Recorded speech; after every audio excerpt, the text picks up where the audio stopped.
Hello everyone, Nolan West here.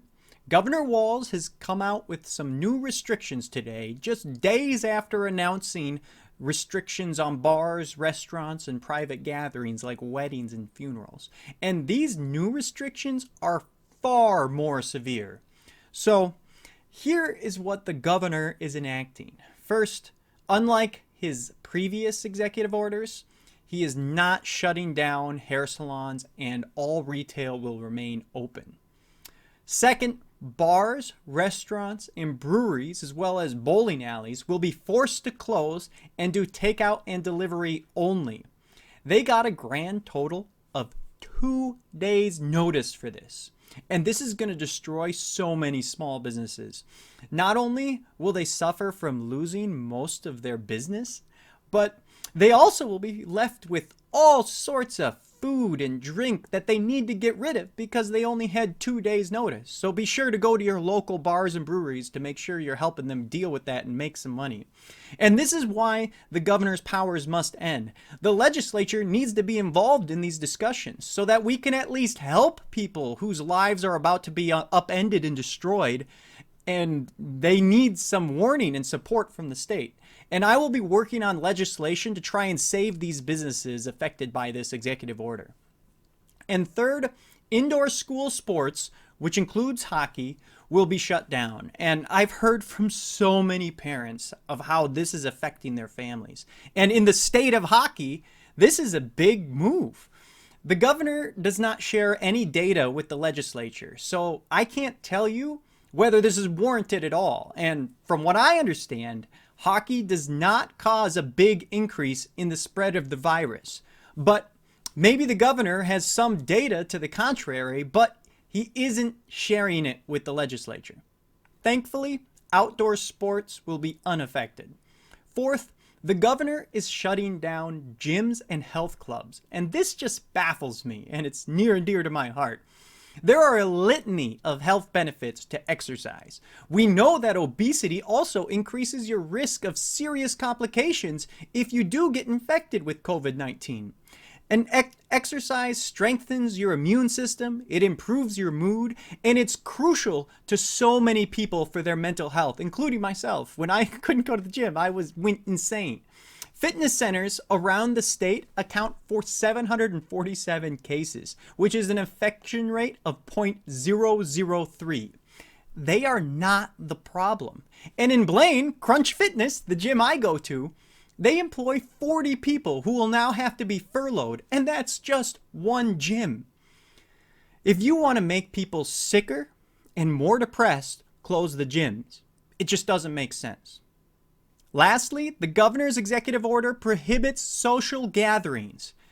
It is so ridiculous that I have to read you the exact text because I can't believe this is even a thing. Except as specifically permitted in this executive order, social gatherings are prohibited. Social gatherings are groups of individuals who are not members of the same household congregated together for a common or coordinated social, community, or leisure purpose, even if social distancing can be maintained. This prohibition includes indoor and outdoor gatherings, planned and spontaneous gatherings, and public and private gatherings. Organizers of prohibited social gatherings may be subject to appropriate enforcement action. I am absolutely blown away by this. The government has no right to tell you who can be in your home. This is a hill I will die on. It is absolutely ridiculous. The government certainly can issue guidelines and suggestions, that's fine, on what you should do, but to have fines and threats of jail time for hosting Thanksgiving is absolutely insane. And it is an egregious overreach of government. And there's one last thing I want to cover, and I just can't believe it's gotten to this. This feels like 1984. In the enforcement section of the executive order, where they lay out the fines and jail time, it isn't just for violating the order. It is for threatened violations.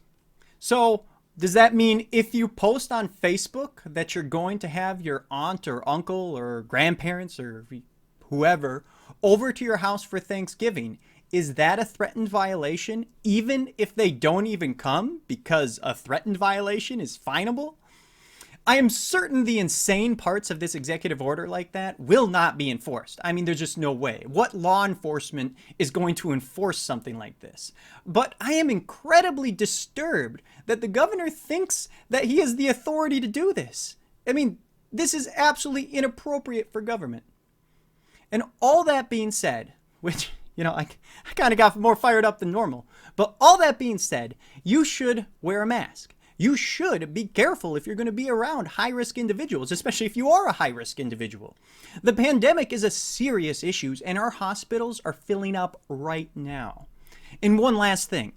We are always talking about locking down and isolating, which is a solution maybe. But one thing that nobody in government ever talks about is actually being a healthy individual.